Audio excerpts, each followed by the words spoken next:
Hello, thank you for joining me on this video recording of a training around navigating complexity in child therapy. So before we get started, I'll just let you know I've got a really weird setup here. I've got you guys recording on my computer screen. I've got my iPad here set up in front. And I've got some notes and things that I'm reading off, and it's a little bit awkward and funny, but we'll make it work.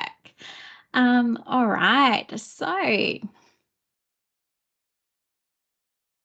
just to get started and to formally introduce myself. So hello there, I'm Ashley, and I'm a child therapist. I'm a supervisor, a parent, and also the founder of Children's Therapy Tasmania. So Children's Therapy Tasmania is really driven by a core commitment, which is really about honouring the culture of childhood and empowering children, parents and practitioners through ethical, heart-centred and trauma-informed care. So trauma-informed practice isn't just a professional interest, it's personal. And my passion for this work has grown and it has really been shaped by my own lived experience of trauma and acquired neurodivergence. So this trauma-informed and trauma-responsive practice is something that I'm pretty passionate about, and I talk a lot about it through other online trainings that I have, as well as on my Instagram, LinkedIn, Facebook, some of my socials, my blog. And if you've ever joined my email list, I talk quite a bit about trauma-informed and trauma-responsive practice there. So this training is about how we navigate complexity in child and family therapy. And so I've been working with children and families for a little while now, as it's probably likely that you are too. So we probably all know that working with children and families can be incredibly complex and challenging work. And while children might be our primary clients, so when we get referrals sent through, usually it's about the child client, but given the context of what we work with, we might also be working with parents, families, schools, and other systems around the children that they might be in. So we often know that families often present with really complex and intersecting challenges. So this might be mental health, disability, lack of supports or access to supports. It could be intergenerational trauma, living in systems that were really developed through colonial, white, Western, patriarchal ideologies. So as therapists working with children and families, we often hold really complex, multiple needs, risks, systems and expectations all at once. And that can be really hard work. Let's be honest. So working with this amount of complexity can really leave us feeling quite like doubtful, uncertain and overwhelmed. Certainly, even though I've been working in the field for about 10 years now, there are certainly times where I feel all of these things. So it's quite normal to feel these things if you're new to the field, or whether you are experienced and been working in the field for quite a long time. And I just want to reassure you that these feelings are not a sign that you're failing or incapable at all. They're actually a really great signal for us to slow down and invite curiosity over those feelings of urgency that we can get caught up in. So this training is about an approach to how you can navigate some of this complexity using a framework that recognises the impacts of trauma and the complexities that we might find ourselves working in. So I really do invite you to use this framework as a tool for you to slow down your thinking and invite curiosity into your practice. All right, so before we get started, I'd just like to acknowledge the country and traditional owners of the lands that are all listening in on today. So Children's Therapy Tasmania acknowledges and pays respect to the traditional owners of the lands that we're gathering. So for me, that's Lutruwita, Tasmania, and I'm specifically on the land of Nipaluna, which is Hobart. So we acknowledge that the lands belong to and always will belong to the traditional owners. And we are continuously inspired by how Aboriginal cultures connect to country and their people, and feel incredibly grateful that we can continue to live, work and play on these lands today.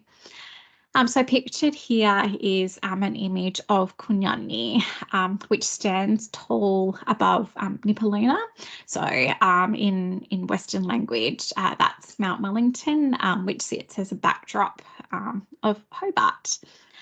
And when I was doing a little bit of research and reading about Kunyani, there wasn't a lot of information about it, and unfortunately, from the research that I did, a lot of that cultural knowledge and stories about Kunyani have been lost through our colonisation.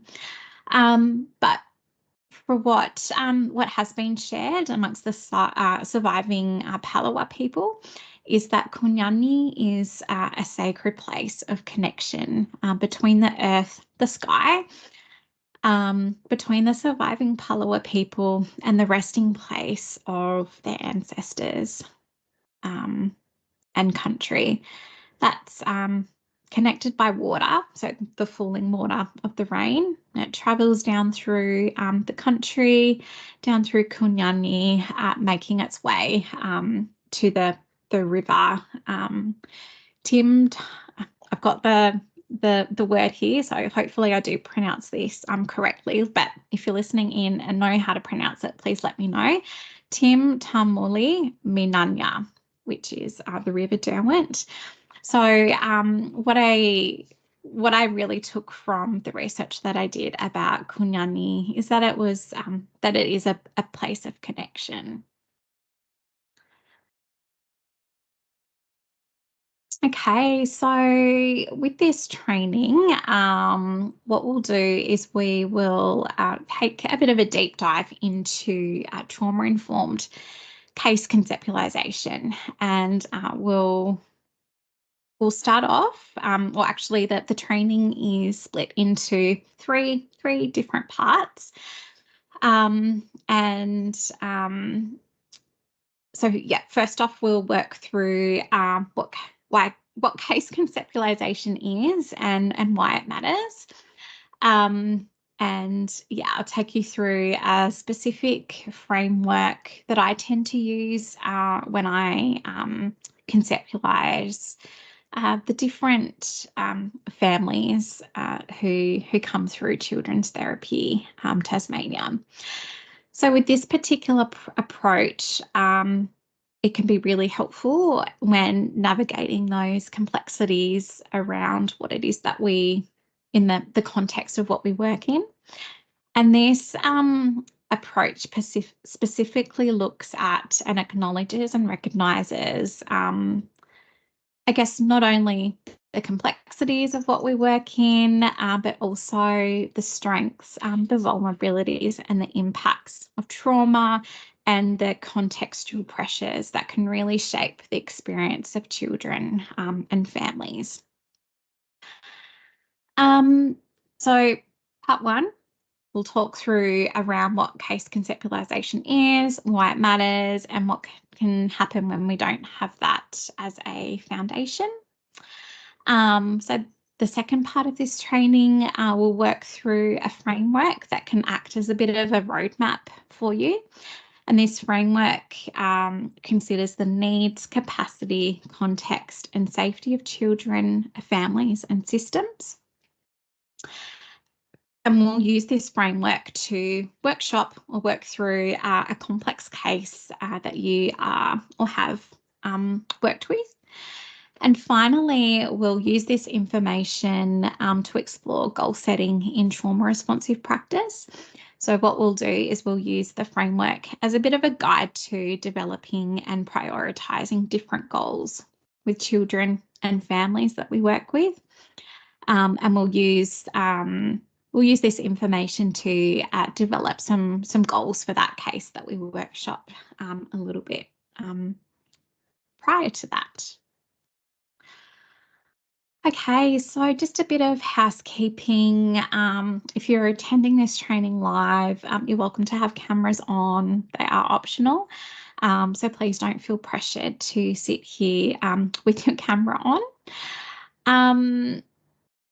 If you're listening to the recording, just work through it at your own pace. Feel free to press record if you need to, and work through it in different chunks if you feel like you need to do it that way. Of course, you can go through the whole thing as well. Just a reminder that some of the content that may be within this training might be particularly activating for your body and for nervous system. So this is just a gentle reminder for you to please go gently. Please pause, take a break if you need. If something has come up for you in particular during this training, please do reach out and we can spend some time debriefing together. We can set up a time that works. So if you're attending this training live, you're welcome to work through the accompanying workbook that you'll receive with this training. Of course, if you're also watching the recording, you can work through that document as well. But if you are recording your thoughts in this workbook or in a journal, you can also use as well. Just please be mindful of confidentiality. So anything that we talk and discuss during this training is kept within this space unless you have consent to share, of course. Okay, just make sure I've got through all the housekeeping. Yeah, okay. Okay, so what is case conceptualization? So it's a way that we can organize and interpret information about the clients that we work with. So it really is like a map that guides our therapeutic support for a child or family. And it acts as a guide and really supports treatment planning, and often it can lead to better outcomes for the children and families that we work with. So the actual process of case conceptualization is not a one and done thing. It is a dynamic and changing process that occurs throughout our working relationship with families. And it really is based on the child's needs or the family's needs and the circumstances of which are happening. So case conceptualization is more than just a list of symptoms or diagnoses or a big long list of things that's happening. It really is a way for us to organise information in a way that helps us understand why an issue or a challenge might be happening. It can help us as practitioners or therapists identify root causes of why a particular issue or challenge is happening. It can also really help us choose interventions that really match the needs of the kids or the parents or families or systems that we're working with, whether that be the the child's developmental stage, their cultural background, or the family, the circumstances and context surrounding the family. So what happens when we don't go through this process of case conceptualization or really invest in that time? So when we don't have a clear case conceptualization, it can be really easy for us to respond to the loudest demand and get caught up in all of that noise and that craziness surrounding children and families. So whether this be getting pressure from the school, so if we're working in a school setting, often school staff and school leadership teams can really put on that pressure for you to be working things perhaps outside of your scope, outside of the program scope that you might be working in, or wanting to fix things. It could be around parental anxiety and the parent's own needs for reassurance and needing to know. And it can be also around the expectations of the system that we might be working with. So when we're working with all of this craziness, all of this complexity, the child can really slip out of the center of our work, even though they are the ones and the reasons why we are working with the child and the systems around them in the first place. So yeah, it can get really easy to get caught up in the noise from adults around the child. So without a framework, without a guide, without something to really anchor us into the work that we do, that pressure and that feeling of pressure can really build. And I'm sure you can perhaps relate to that in your working life with children and families. And sometimes when we do experience that pressure, we can become quite reactive. We can really second guess ourselves and our decision, and we can really feel quite pulled into competing directions as opposed to the direction we'd like to go in. So case conceptualization and really investing in that process is quite essential to trauma responsive practice. So in trauma informed or trauma responsive practice, it really asks us to shift from that way of thinking of what's wrong with you and how do we fix it to what happened to you and how can we support you and build your capacity to be able to, for you to be the best that you can be and to thrive. So when families present to therapy, we know that they often present with needs that are non-linear, they're complex, and they're often intersecting. Can be multiple layers, multiple things happening. So, for example, a family might be experiencing family violence, but within that, there might be mental health, there could be child protection or child safety involvement. We could be working with families who initially presented because their child has a disability, but within that, there could also be parental mental health, limited access to resources, child protection involvement, again, all sorts of different things. So when all of these layers of complexity and we can really feel that everything feels so urgent and overwhelming, it can be really quite difficult to know where to start. And also because life life happens and things change. So we might be working with a child on one presenting issue, and then perhaps the housing situation changed, or a court decision was made, or funding has shifted. So that might mean an impact.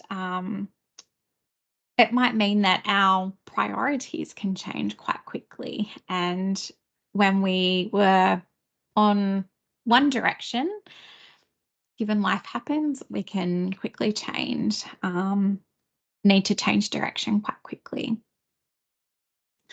So trauma-informed case conceptualization can really help us stay anchored through all of that change and all of that complexity.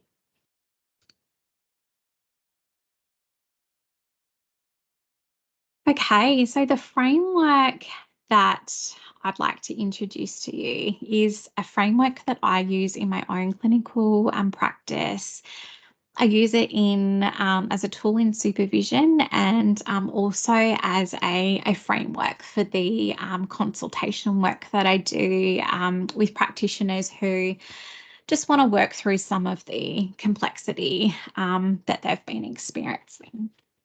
And I often describe this tool or this framework as a bit of a pause button. So it really invites us to slow down, zoom out, take a look at the whole picture and what's going on before we zoom back in and decide where we want to focus our attention first. And this invitation to pause can be especially useful when urgency is high. That invitation to pause can be quite a protective factor for yourself as the practitioner, but also for the client as well. Okay, so this is a bit of a visual image of the framework that I will take you through now. So as you can see, the child is at the centre of this framework, and there are different domains all the way around this cute little circle. So the different domains is where we'll focus our attention on as we work through this particular framework. And over the next few slides, we'll explore and unpack each of the domains a little bit further. Before I get started, I'm just going to take a little drink of my hot beverage. It's a yummy hot chocolate.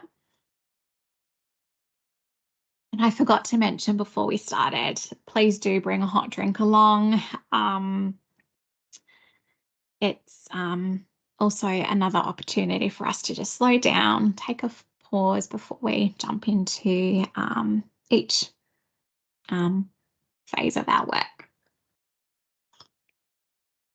Okay.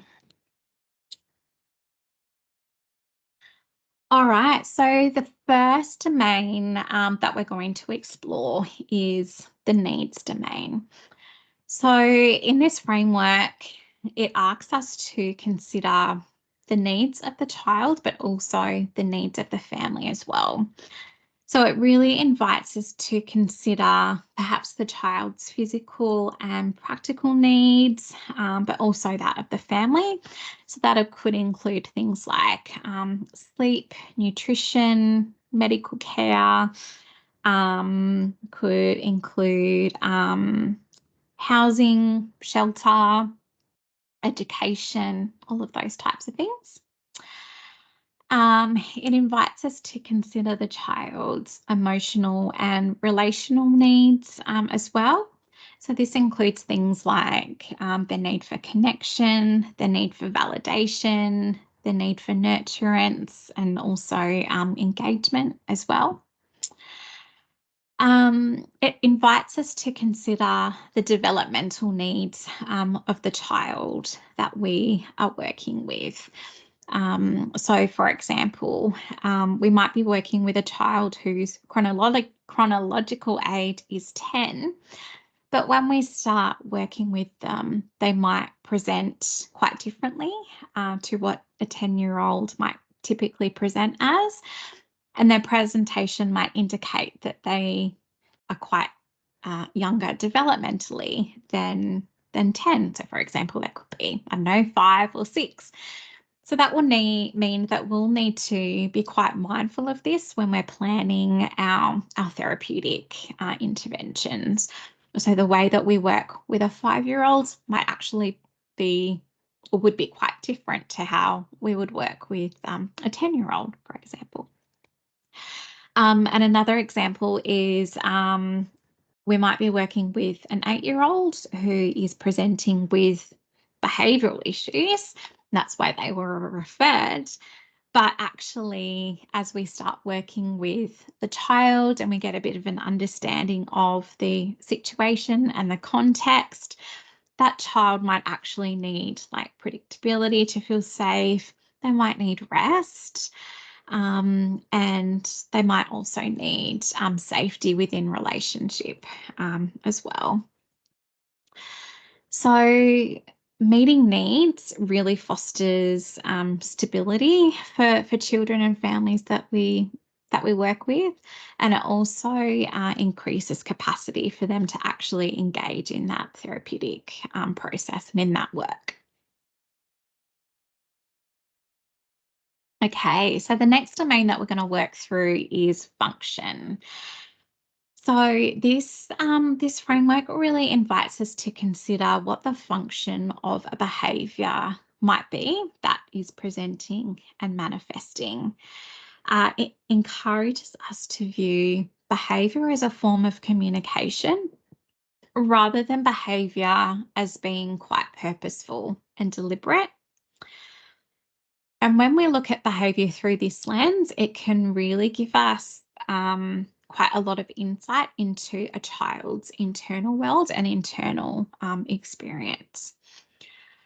So I'm trained in Circle of Security parenting program, and I often use their framework of the circle as a bit of a guide for taking a guess about what a behaviour might be communicating and what a child might be needing when that behaviour presents or manifests. So I really take time to look at whether the child is on top of the circle or whether they're on the bottom of the circle. So whether the child is seeking autonomy or whether they're seeking safety and connection. So really viewing behaviour through this lens or as a way of communication, it can be really helpful to start to identify patterns. And I really like the Circle of Security program and the concepts they use, as they explain quite complex biological and relational processes in really simple and easy to understand terms. So if you've never done the Circle of Security parenting program, either as a parent participating in it or as going through that process of being trained as a facilitator, I would highly encourage you to do that as well.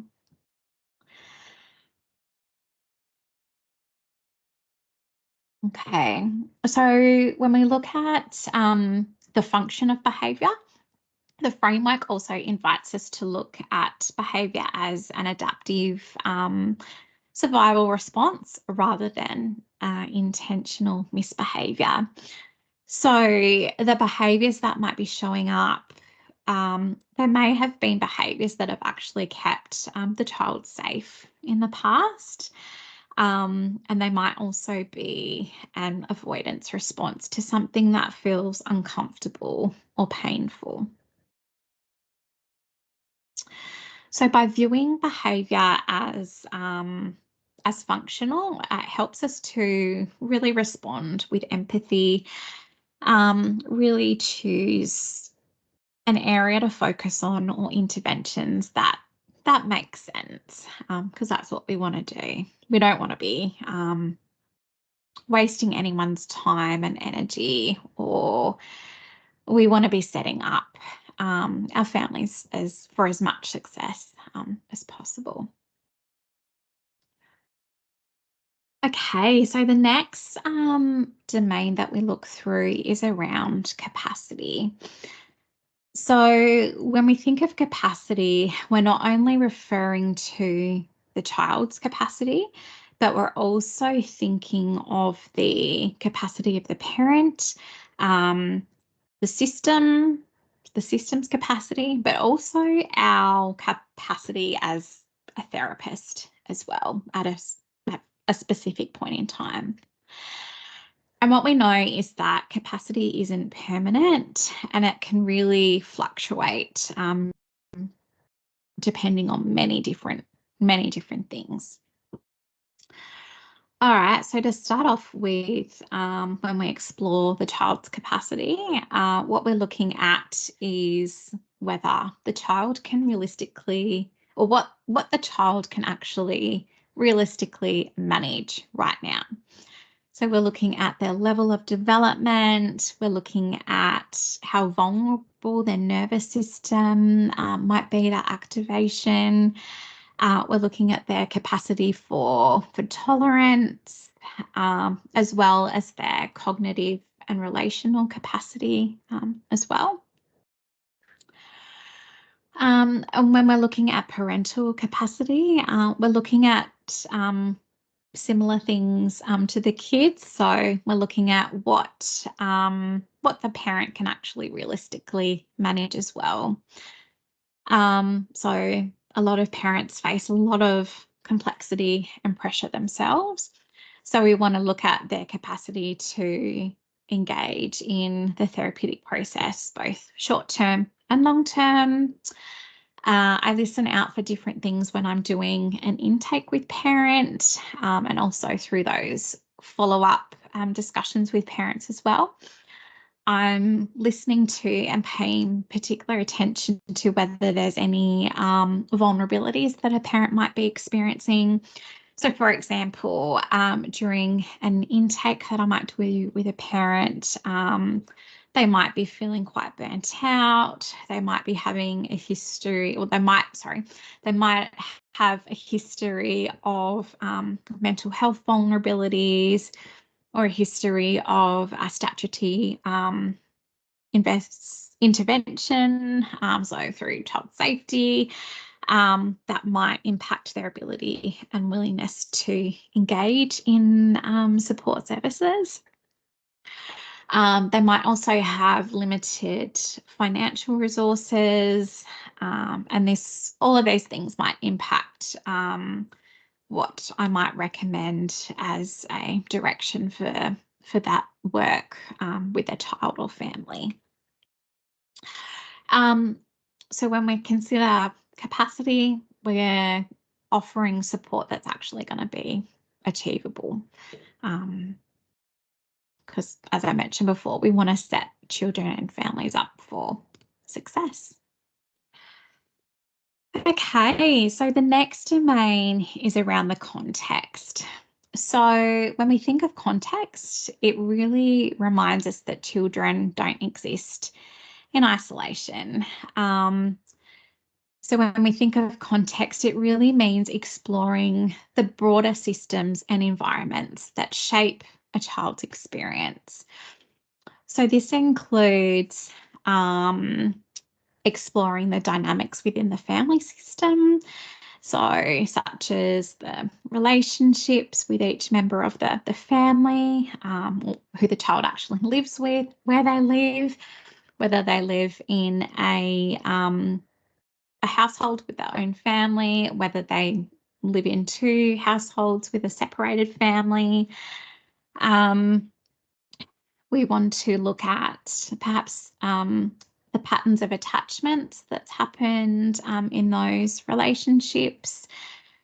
We want to look at perhaps the parents' own experiences of being parented and what that was like, and how are those patterns showing up in their child and parent relationship now. We want to consider things like the culture of the family, the well-being of the parents or the caregivers, any stress that they might be experiencing, what resources they might have to support that building of capacity. When we explore perhaps the context of the school and community, this could involve looking at what resources the school or the community might have, and what access the child and family might have to their community. For example, a child might be attending school and traditionally they might take a more behaviouralist approach to discipline or navigating behaviour issues or things that have popped up. And this might really conflict with when we're really wanting to come from a trauma-informed or a trauma-responsive approach. So for us, we might view that school could be quite a high point of stress for that child or family.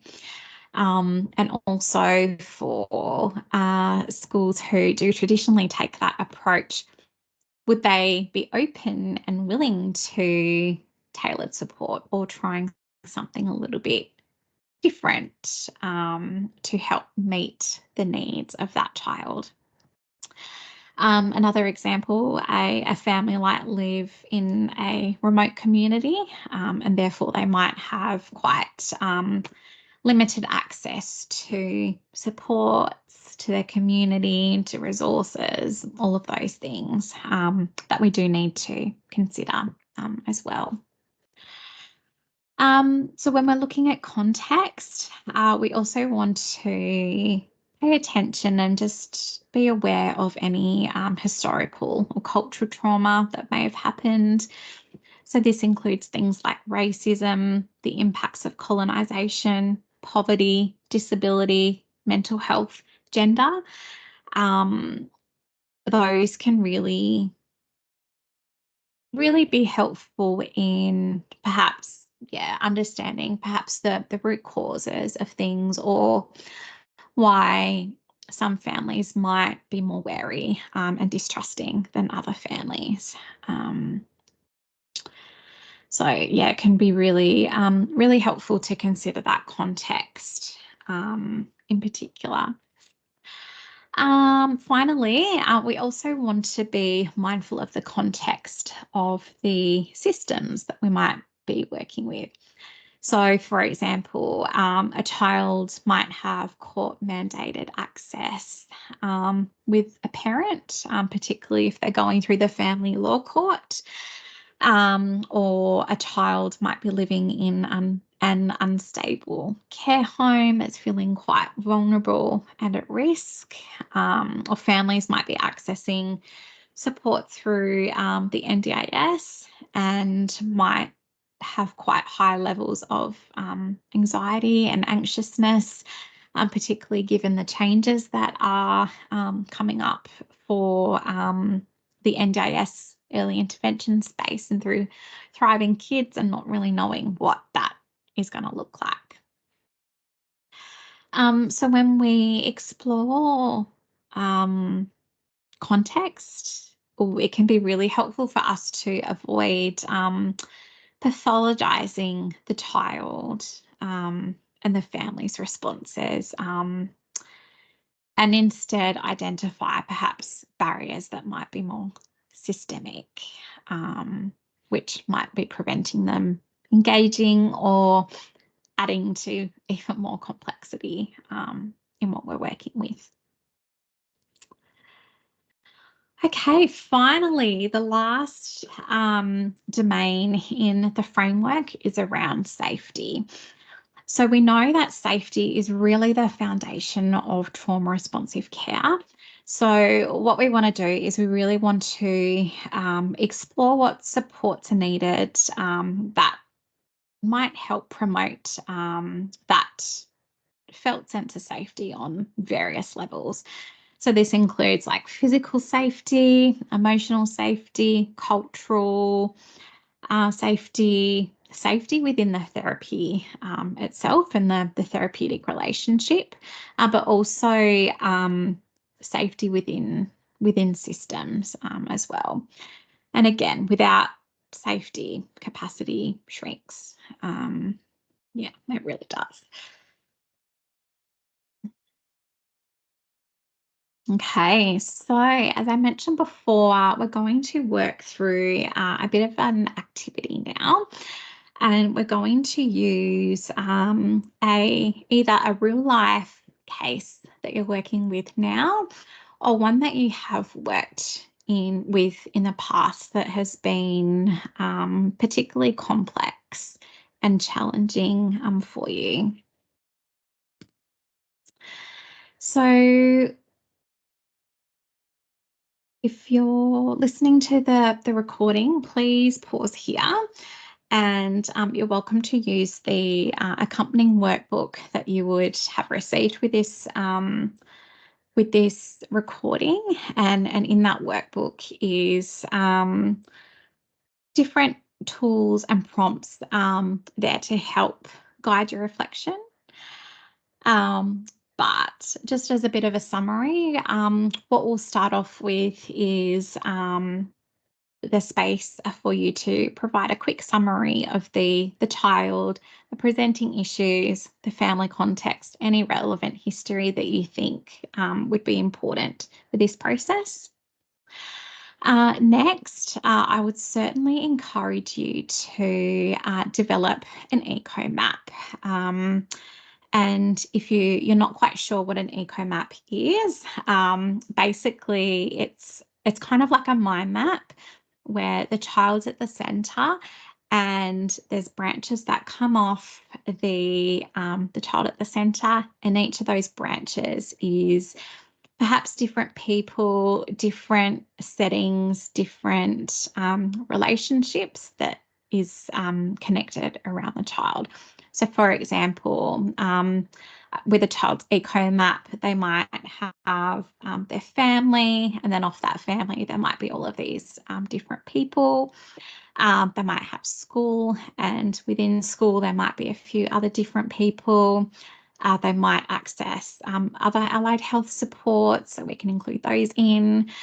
They might be connected to different communities, like a sports community or a church community. I'm just trying to think of other communities that they might be involved in. So yeah, an eco map can really be helpful to get a visual of the child and the systems that are around them. So from there, I'd certainly encourage you to work through each domain of the framework using the reflective questions as a guide to help you work through that process. But also something else that I'd like you to pay particular attention to is just notice what clarity emerged when you work through this particular activity. So, what became clearer? Where did pressure show up? Like, where did you feel it in your body? What still remains uncertain? And is that an opportunity for us to gather some more information? So yeah, if you're listening into the recording, pause it here and take as much time as you need to work through that process. And when you're ready, come back and we'll work through the final part of this training, which is around goal setting and how we can actually prioritize different goals.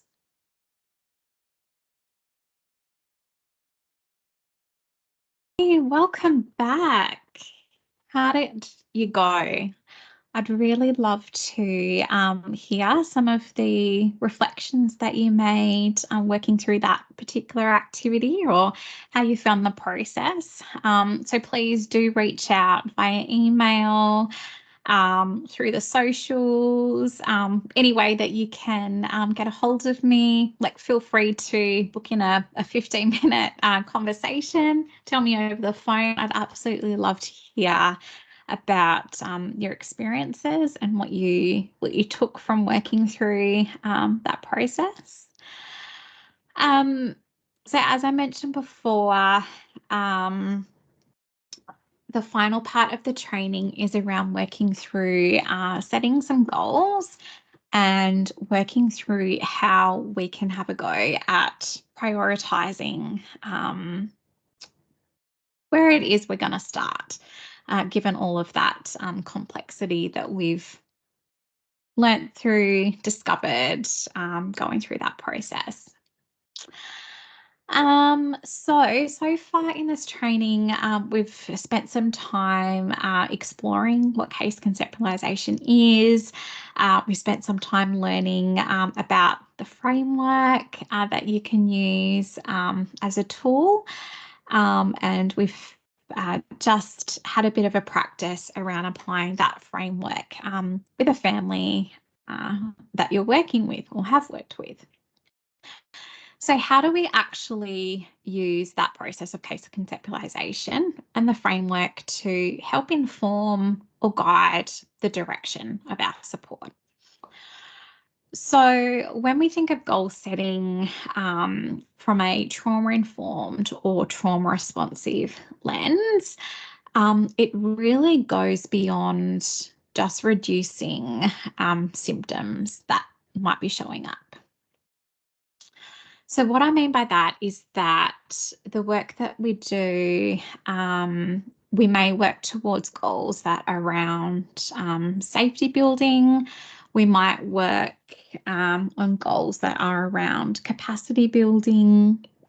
We might work towards goals that are more relational or, system focused. And we might also have goals that are related to the process of therapy itself. There might be goals that are related to the system in particular. So those types of goals could be around coordinating supports. They might be around advocacy, education, financial supports as well. As I mentioned around those process goals, we can break down that therapeutic process into specific goals as well. So, for example, building and developing that therapeutic alliance, expanding emotional awareness, practicing different skills, or practicing having reflection and insight and all of these things. So I just want to make a mention here that goal setting is quite a collaborative process. So we want to set goals with the child and the family, not to or for the child family. So we might, particularly through our intake process or as we start working with the child and the family, we might make recommendations and help guide the families that we're working with, but ultimately we would want them to have as much input into setting goals as possible.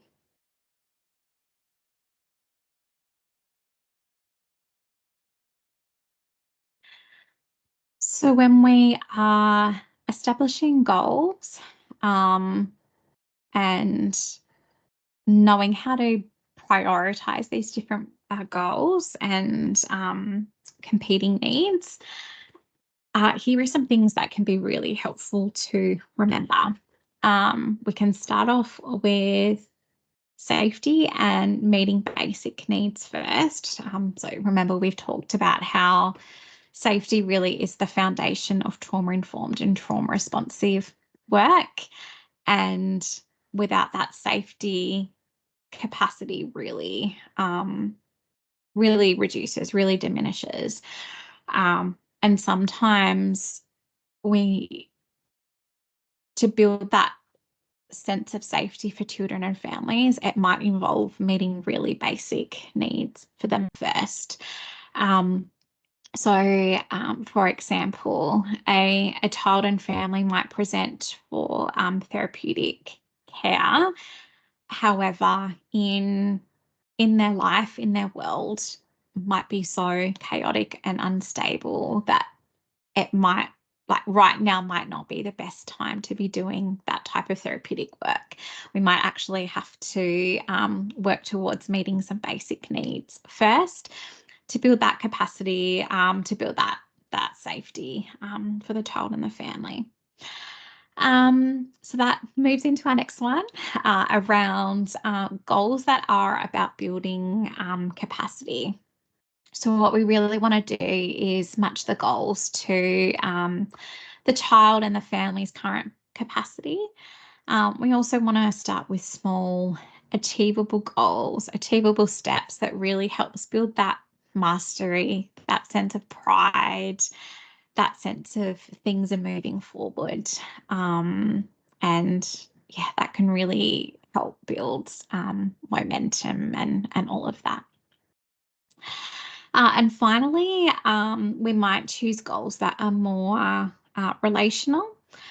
And these types of goals can be quite helpful once there has been enough felt safety established for the child and the family. And once the child and the family's capacity is able to, I guess, accommodate and have space for that more relational type work. Okay, so what I'd like you to do is pause the recording here, just have a go at reflecting back on the work that you did in your activity, and have a bit of a think about, one, what are the different goals that you could potentially work towards, or you might suggest or recommend to the family. And yeah, have a bit of a goal around perhaps prioritizing the different goals if we're using this lens of safety first, capacity building next, and then relational goals at the end.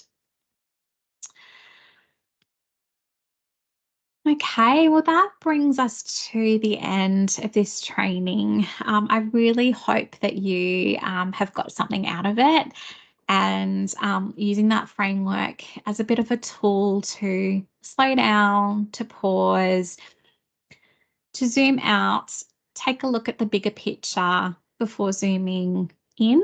Yeah, I really hope that tool is as helpful for you as what it has been for me, and it is for me, for myself, for my own practice, but also for the supervisees that I work with, and also those who might connect with me to consult about different children and family that they work with.